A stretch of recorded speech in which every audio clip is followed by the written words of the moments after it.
Good morning, students. Welcome to next lecture of electronic measurements and instrumentation. My name is TSS Nagapavan Kumar. Today our topic is measurement of velocity and speed. Measurement of velocity and speed. Right.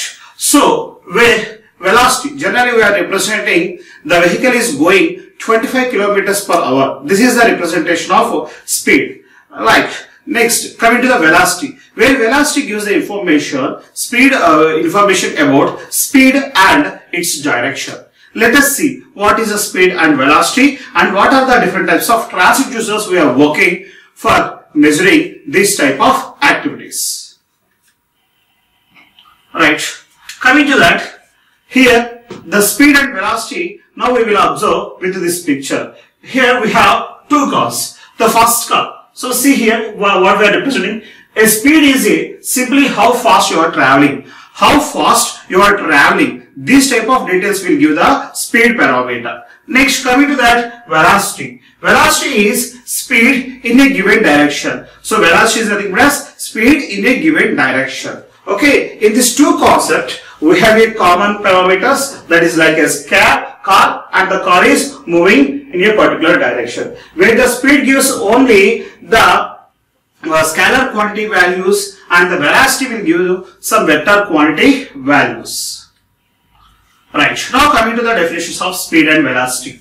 Speed is a scalar quantity. Speed is a scalar quantity because it does not indicate a direction. It is not indicating any direction. Examples, 25 miles per hour or 25 kilometers per hour, like that we are giving, and sometimes we are giving the speed in RPM also.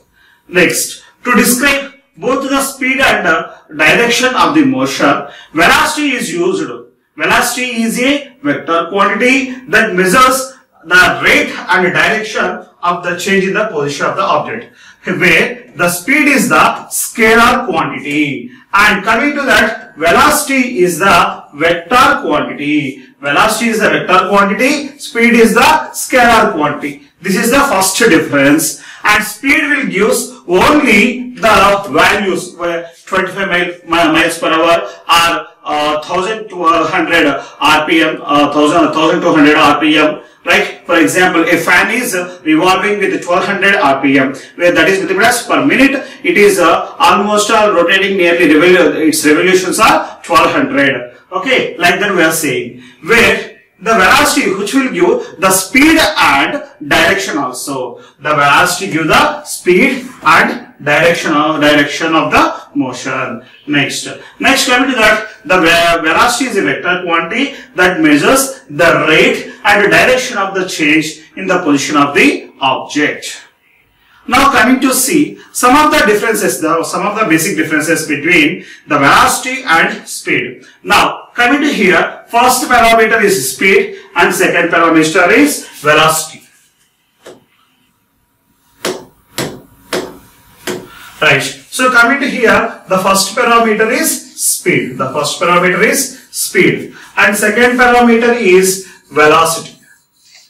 Second parameter is velocity. Coming to the speed, it is the distance covered by the body per unit time. So per time, how much area we are covering, that is the distance we are representing. It is the distance covered by the body per unit time. It is the displacement of the body per unit time. It is the displacement of the body per unit time. It is going right side direction or left side direction or upward direction or downward direction. That is, we are giving the direction also in the velocity concept. Second one, speed is a scalar quantity. Just now we have discussed this one. Speed is a scalar quantity and velocity is the vector quantity. Velocity is the vector quantity. The average speed of a moving body can never be zero. So the average speed of the moving body cannot be zero. The average velocity of a moving body can be zero in this velocity. The average velocity of the moving body is going to be zero. So the speed is cannot be zero. Why? Because sometimes you are going with very slow speed, sometimes you are going with very high speed. So on an average, you are going some 40 kilometers per hour. For example, you are traveling from Gunturu to Vijayawada. Okay, so from Gunturu to Vijayawada, let us assume we have 30 kilometers of distance. If you are traveling, so this 30 kilometers you are started from morning 5 a.m. So when you are started 5 a.m., so at that time there is no traffic. At that time you are started with a very high speed.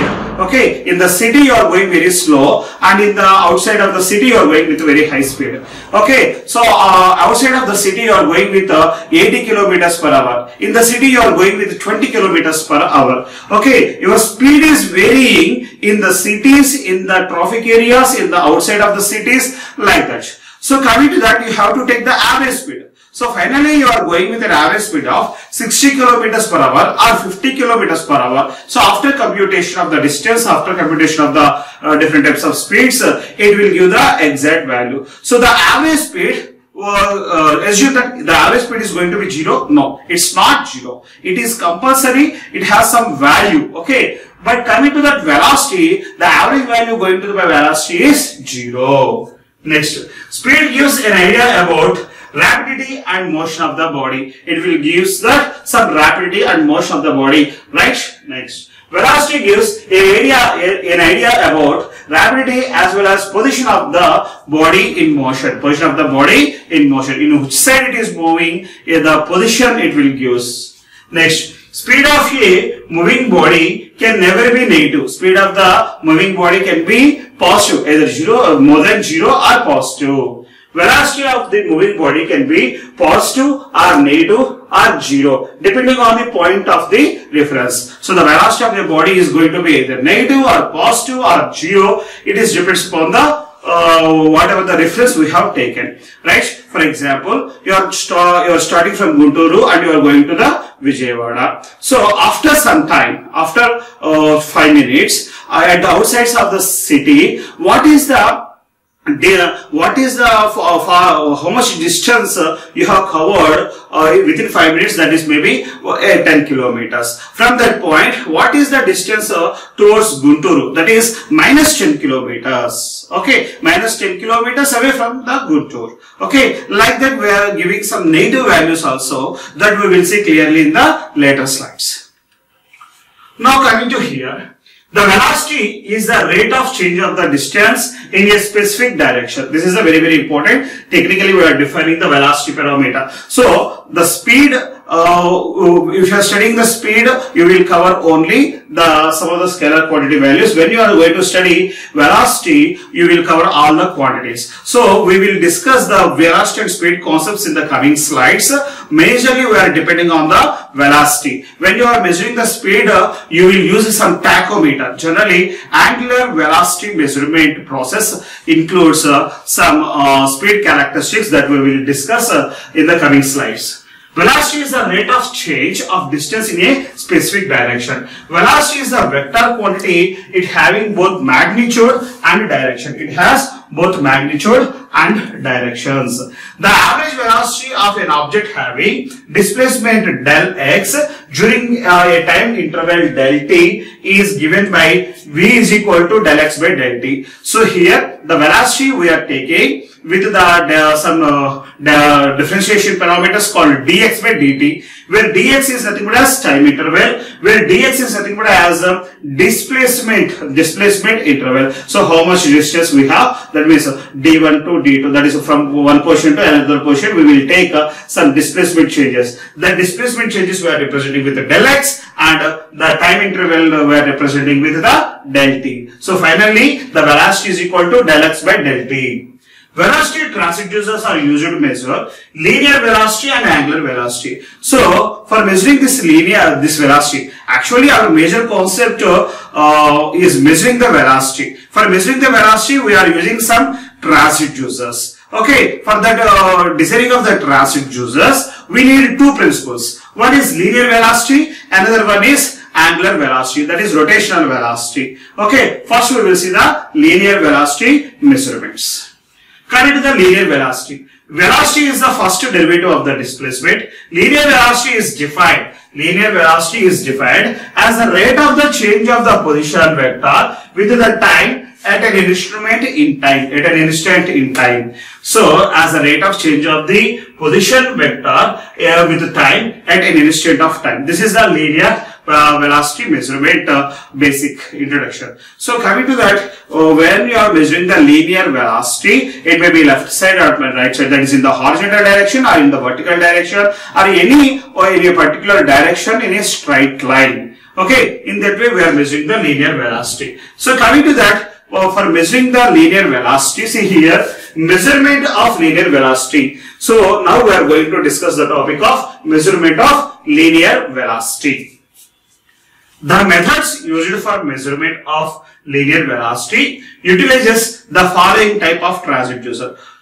Here we are measuring velocity, linear velocity, by using some of the transducers. See the list of the transducers. So linear velocity transducers. The first one, electromagnetic transducers. Second one, seismic transducers. Third one, linear velocity transducers. Fourth one, digital transducer, and fifth one, transducers using Doppler effect. So the first one is electromagnetic transducers, second one seismic, third one linear velocity transducer, fourth one digital transducers, fifth one Doppler effect, the transducer which are using with the Doppler effect. Okay, right.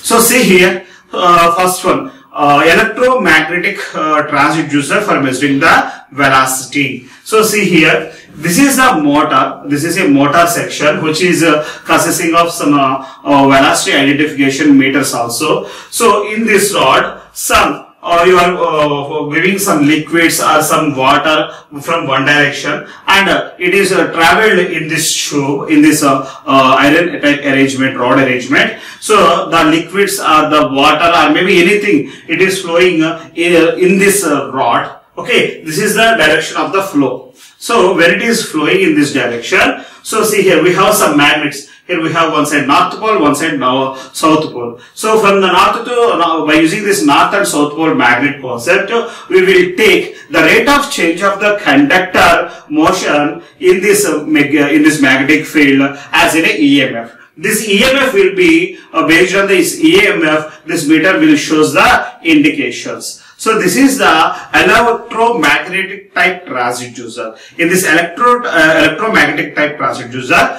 we need a magnetic field and we need a conductor and we need a meter to display the flow of the flow or the velocity or the speed of that liquid or conductor or whatever it may be. Generally the conductor we will take sometimes liquid, sometimes a solid material. Okay. Next, coming to that, electromagnetic transducers continuation, the most commonly used transducer for measurement of linear velocities. For linear velocities measuring purpose, we are taking this electromagnetic type transducer. This transducer utilizes the voltage produced in a coil on account of change in the flux linkages resulting from the change in the reluctance. So whatever the principles we are studying from the first year onwards in the motor or generator principle, the same principle here we have taken. So this is the principle we are deriving from the generator. From the generator concept we have taken this principle. This type of electromagnetic transducers are classified into two types. The first one, moving magnet type. Second one, moving coil type. So first one, moving magnet. So here the magnets are going to be moved with these magnets we are going to measure that velocity or moving coil type. So whatever the coil we are placing in this magnetic field, that coil is going to be moved. That we will see clearly. So with the help of some pictures. So see here we have a picture and now we are discussing moving magnet type velocity transducer. Moving magnetic type velocity transducer. So here we have two magnets. So see here. So this is a magnetic type arrangement and some coils and permanent magnets are also available. Okay. Right.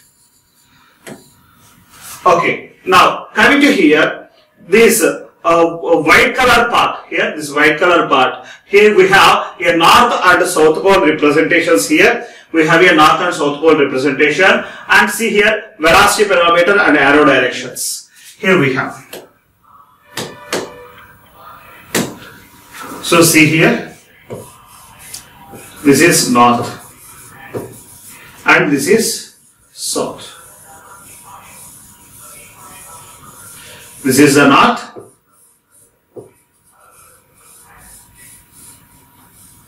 and this is the south, N and S. And coming to that, this magnet is moving in the upward and downward directions. Upward and downward directions. So this magnet is moving upward and downward directions, and here we have some two different types of coils which are represented in the yellow color shade. In this yellow color shade, we are representing the coils. In between these coils, the magnet is going to be moved in the upward and downward directions. Here, the magnet is moving. The coils are fixed. For these coils, we have connected the output electrical lines. When this magnet is moving, in between the coils, some magnetic flux will be going to be raised here. That magnetic flux, finally, we are displaying in a meter. So, the rate of change of that velocity, we can see the changes on the velocity, we can see in the meter readings. So, whatever the EMF it is generating in this coil, it is directly proportional to the changes of that magnet movements. Directly, the movements the changes in the movements of that magnet is directly proportional to the rate of change of the flux. In this way, we are measuring the velocity of the electromagnetic type velocity transducer. Here the sensing element we are using as a rod. Here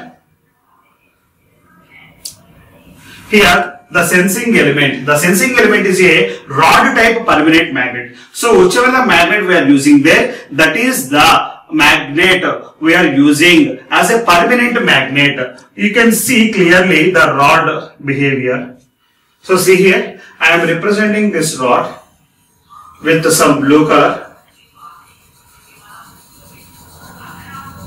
So this is the blue color part is nothing but as rod.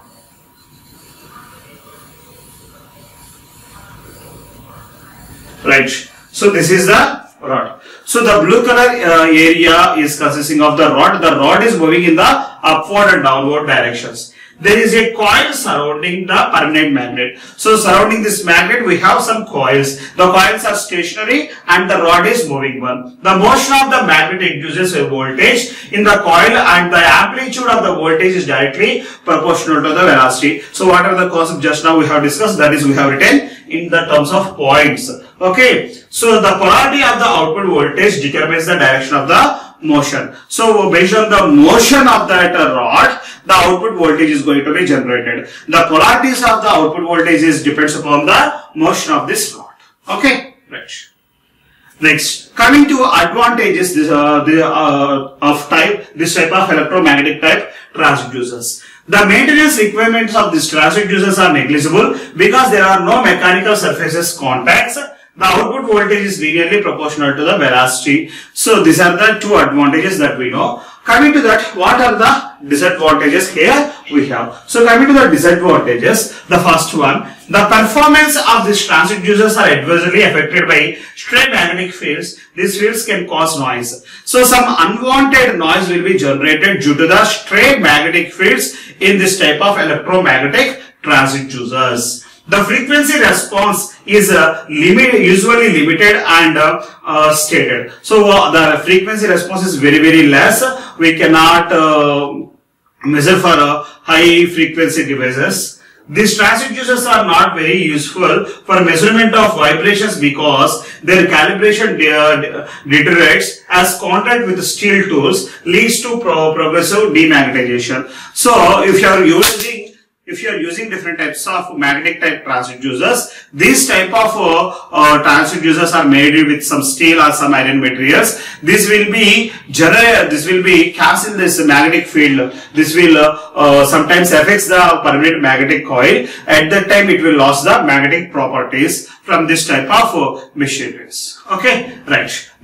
Next, coming to that, moving coil type velocity transducer. In the previous class, in the previous concept, the rod is moving. Now, in this concept, the coils are going to move. So, see here, these are the two pictures. These are the two pictures. Okay, right. Here we have in this picture North Pole, South Pole. So these two pictures are representing the same operation. The visibility on this original picture is very less. So for that reason I have taken the colorful picture here.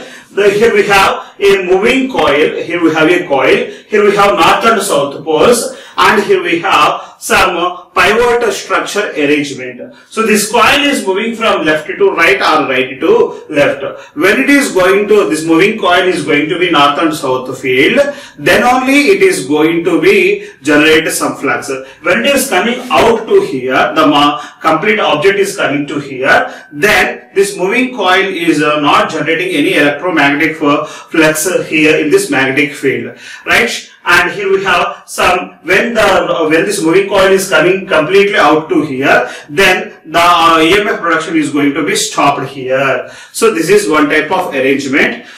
This is the moving coil type arrangement. The same concept which we have discussed up to now, moving magnet. Here we have discussed moving coil type.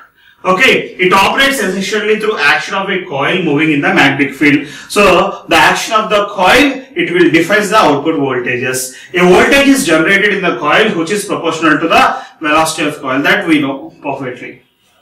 Next, coming to that, this coil is mounted on a pivoted arm. These are the construction details of the picture. You can see that picture and you can see the construction details.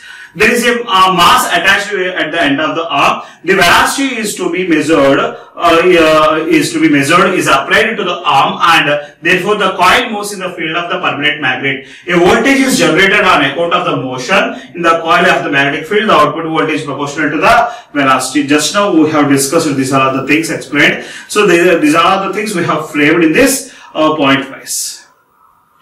Coming to advantages, this is a more stationary satisfactory arrangement as the system now forms as a closed magnetic circuit with a constant air gap, and the whole device is contained in a anti-magnetic case which reduces the effects of the stray magnetic fields. So whatever the stray magnetic fields generated in the electromagnetic type transducer, moving magnetic type, that we have eliminated from this moving coil type arrangement.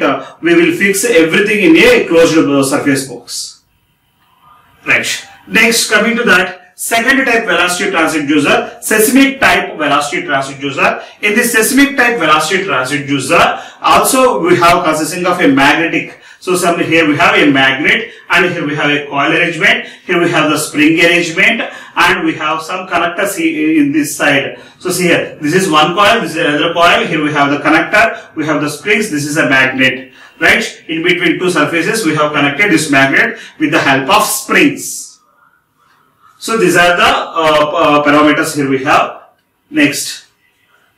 See here, a permanent magnet is supported between two springs and it is fitted with a low friction bearing rings. It acts as a seismic mass. So the magnet which we are connected with the help of two springs in this picture, this is the set called seismic mass, which will have very low friction values. Now coming to here, the frame is rigidly attached to an object whose velocity is being measured. So wherever the velocity are going to be measured, that will be connected at one end, and another end, whatever the voltage we are generating in this magnetic field, that will be connected with another end. This type of arrangement is called seismic type velocity transducer.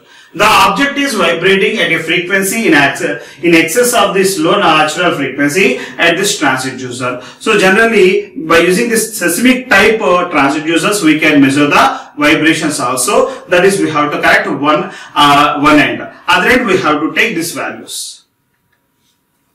Next, The self-resonant frequencies of seismic masses are typically 10 Hz to 15 Hz. So where the velocity speeds at their frequencies coming to here, the resonant frequencies which are observed at this seismic mass transducers are 10 Hz to 15 Hz. If the operation at frequency about 20 Hz occurs, the mass is relatively stationary and the case and coil moving in the magnetic field has large voltage induced in it, which is proportional to the velocity. So more than 20 Hz of frequency when it will be available with this type of transducer, it is going to be generate high amount of voltage at the end of these connectors. The seismic transducer have a good frequency response. Both moving coil and seismic transducers have the disadvantage that connections must be made on the moving part. So these are all the connections we are making on the moving object part.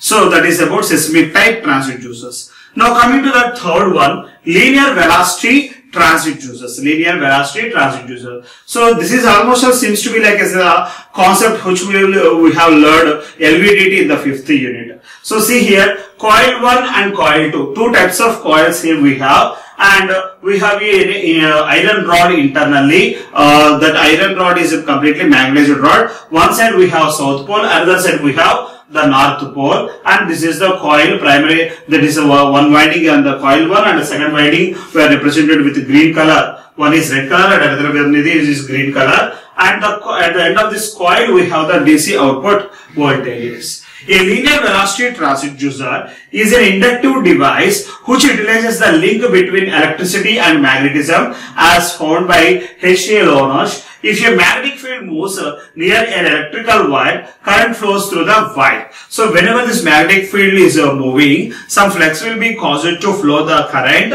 through this wire. This is also we have learned from the generator principle. An LVD consisting of a rod is called core, permanent magnet, and two electrical coils. The core slides inside a hollow cylindrical tube called a bobbin, and a DC voltage is generated when the core moves. So when the core is moving in this coil, some DC voltage is going to be generated here. Since the coils are wrapped with opposite polarity, and since the magnet is also has two poles, the south and the north poles. The south pole induces a voltage primarily in coil 1 and the north pole primarily in the coil 2. So the north pole which is going to be generate some voltage in the coil 1, and south pole is usually to produce the voltage in the coil 2. It turns out the net voltage is proportional to the speed of the core. So when the core or the magnet is moving, the speed of the core and the magnet, based on that the voltage is generating. Okay. Although the range is limited, LVDs are used some types of machinery like milling machines. Most of the rice milling machines, they will use this type of transducer for measuring the velocity of that machine. Next, digital type transducer, digital velocity transducers, where whatever this electromagnetic seismic LVD transducer, so these informations are these are all the type of transducers information in the form of analog only. This analog information we have to convert into digital. For that we are arranging some analog to digital converter operators. With this type of analog to digital converter operators, we can see the velocity behavior or speed behavior clearly in these devices. So this is an example of digital type of transducers.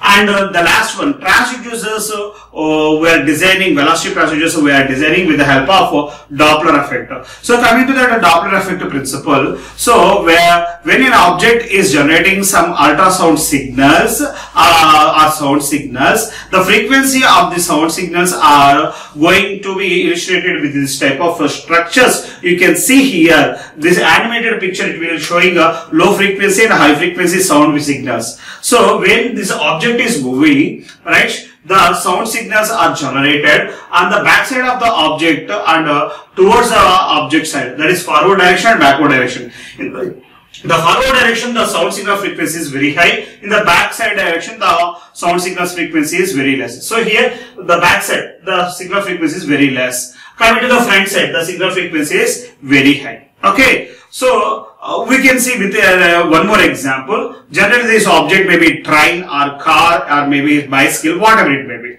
So see here, in this example, a train is moving in the forward direction. So the sound, the train sound is going to be, the train is going to be make horn. The horn sound in the forward direction is very less and backward direction is very low. That is less frequency in the backward direction. In the forward direction, it has very high frequency signal.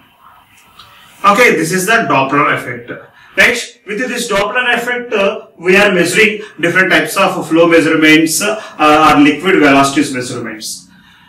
Okay, the Doppler effect is an effect of accurate method for using measuring the linear velocity. For measuring the linear velocity, we are using linear velocity means it is going in the left to right direction or right to left direction, or from top to down or down to top. Right, one type of direction. If a narrow radio beam or ultrasonic beam is aimed at an object, the beam will be reflected back to the source. So here we are using a source which is caused to generate some ultrasounds. Okay, so this device, for example, take one device. For example, this is a device. This device is generating some ultrasound signals. It is traveling into free space and it hits a target. Now, from the target, the signals are coming back. Okay, after hitting the signals at the target, the echoes are generated. That is the reflected. Some waves are reflected. The reflected waves we are calling as echoes. These echoes are reached to again the source. Okay, right. The source is the transmitter, and the reflected waves are reached again to the source, and it will receive that echoes and it will give the signal strength behavior. Based on the signal strength, we can say these waves how much distance they traveled. Okay, like that we can give. So see here. If a narrow radio beam or ultrasonic beams, the ultrasound signals were transmitted and from the source, and it will reach us to an object, and it is reflected, and it is reflected, and it is coming back to the source. However, if the object is moving, the frequency of the signals received back differs from that of the transmitted signal, and it is coming back to the signal. So see here, this is one type of application. So generally, we are using this type of ultrasonic transducers or Doppler effect based transducers in measuring the blood flow measurement in the hospitals. Okay, so for example, coming to the patient has blood vessel. Blood vessel is nothing but as blood carrying tube. So the blood flow will be available in a body blood vessels. So in this blood vessel, the blood is going only in one direction. Here I have a transducer. This transducer is generating some sound signals and ultrasound signals. These ultrasound signals are traveled through this blood vessel. So after releasing this ultrasound signal, this will be propagated towards this blood vessel. So after hitting this blood vessel, some ultrasound signals are reflected, are coming back to the source. Okay, so whatever the ultrasound signals are receiving, based on this ultrasound signal, the returned ultrasound signals based on the strength of the signals, we are defining this functionality. So see here, we are transmitting the original signals. It has some F0 frequency, and we are receiving the signals which has reflected signals we are taking as FR. So the difference between F0 minus F4 is equal to, we are defining as Doppler shift. The Doppler shift delta F we are defining del F is equal to Fr minus F0, where F0 is the original frequency, Fr is the return echoes frequency, Fr minus F0. So the del F we are defining like this also, 2 into F0 into V cos theta by C, where V is equal to velocity. Right, F0 is the transmitted frequency, Fr is the reflected frequency, V is equal to velocity of the blood cells, and C is the speed of the ultrasound in blood. With the help of these equations, we can measure the velocity of the blood flow in the body. This is one application. And one more here we have a Raudor Doppler velocity meter. So this is one more example under this Doppler effect. So here we have radars in the space. Here we have some moving object. So this moving object, so see here how this moving object will be moving in a specific direction. That is, we are using by using a radar. By using a radar, from this radar we are generating some ultrasound signals. These ultrasound signals are transmitted in this space, where the moving object will receive this ultrasound signals. So after reaching these ultrasound signals into the moving object, this will be reflected back to this radar. So this is the ultrasound effect. When it is in the motion, these behaviors we can measure in the motion also, right? Radio waves of wavelength lambda are transmitted towards a moving object. The object moves with a velocity v at an angle of theta relative to the radar unit, and it is sketched. So it is measuring the particular angle in which direction it is going, and the moving object velocity we can measure with the help of this Doppler effect. This complete theory we can see in the subject of satellite communications. Okay, so we can see the Doppler effect purpose with this radar type operations. Here this is the completely theoretical information what we have discussed up to now.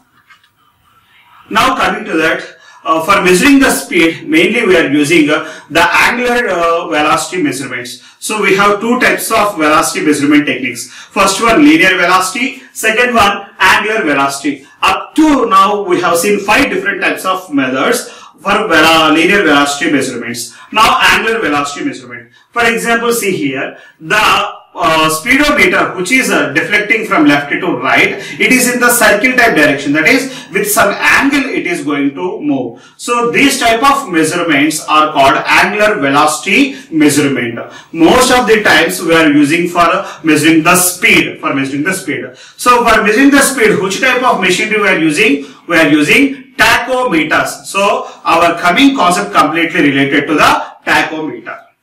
So the measurement of angular velocity or speed by using tachometer. The measurement of angular velocity may be made with a tachometer. The tachometer may be defined as an instrument used for measuring the angular velocity as a shaft, either by registering the total number of revolutions during the period of the contact. So the number of revolutions we are measuring. Generally, by using tachometer we are measuring the RPM values, a period of contact, and by indicating directly the number of revolutions per minute. An instrument which either continuously indicates the value of rotary speed, continuously displays a reading average speed rapidly operated short intervals of time. For a short interval of time we are measuring the speed of that machine. So see here we have two types of tachometers. One is the mechanical or analog type tachometers. Second one, digital type tachometers. Here we have two types of digital type tachometers. One is it will give the digital display, and another one it will give the digital display, but there is no contact in between the object and meter. Okay, so what is contact? Another one is non-contact type of tachometers. So these are different types of tachometers are available. So the first one, mechanical tachometers. Second one, electrical tachometers. These are the two types of tachometers we are using for measuring the angular displacement. For measuring the angular displacement, we are using this type of devices. Okay, right. Now, okay, let us discuss mechanical tachometers. In this mechanical tachometers, the reading we have to take manually. There may be a chance of getting eyesight here. That is parallel mistakes are available here. So here the meter is ranging from 0 to 500 RPM. So we can give some rough value, okay, by observing the normal mechanism behavior. So we can give, for example, the value may be there in between 300 to 450. So the ranges they have given 250, 300, 450, 400, 450, like that they have given. So we cannot measure the accurate readings from this now Walden type tachometers, and these are the some of the internal structures are available in these tachometers. This type of tachometers may be produce lot of errors. So coming to that this type of mechanical type of tachometers disadvantages. Mechanical tachometers are only useful for heavy machinery. This type of mechanical transducer only we are using for high heavy machinery type machines where we can measure huge speeds. They cannot be used in the applications where instantaneous indications of speed is desired. When we are using this machine mechanical type transducers, they will not give the their speed of response is very less. That is, they cannot they cannot work with fast. Okay, so they will slow responded machineries. Large errors due to manual operations. So due to manual operations, if he is an expert when you are using that mechanical machine, he will give the correct information. For a fresher, he will give a lot of errors. Okay, irrespective of experience, we have to provide the accurate informations from that machines.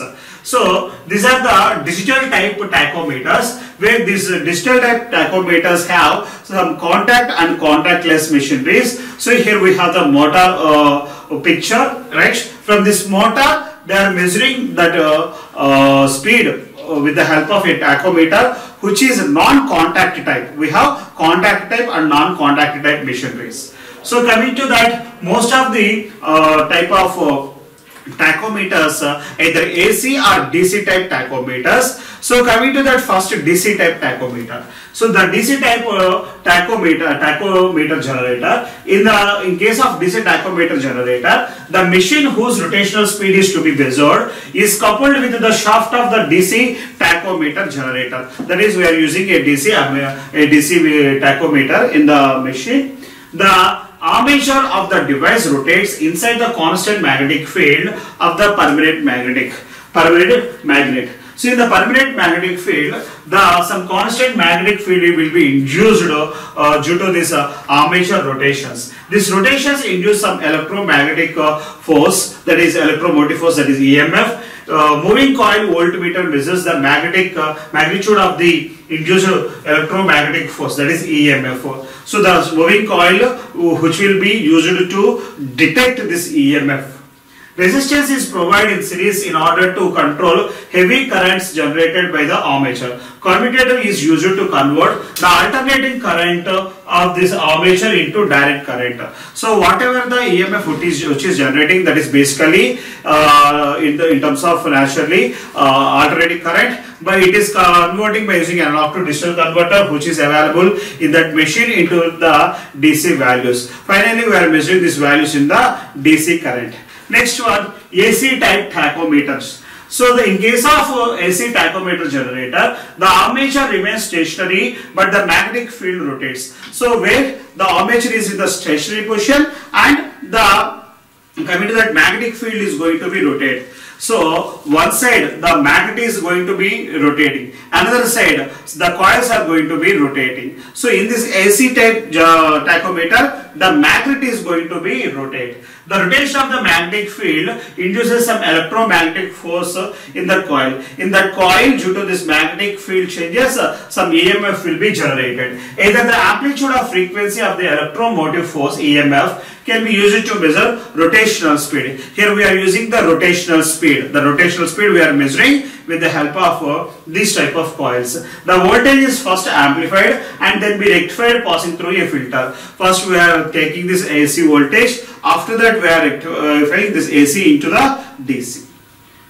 Next, AC type and DC type tachometer generators we can handle within a handhold device. This hand speed tachometers, it has a spindle which can be attached to this to be measured. It has a spindle type arrangement which will be used to measure this type of speeds. Okay, these hand speed indicators can be used up to speeds of 20,000 to 30,000 RPM.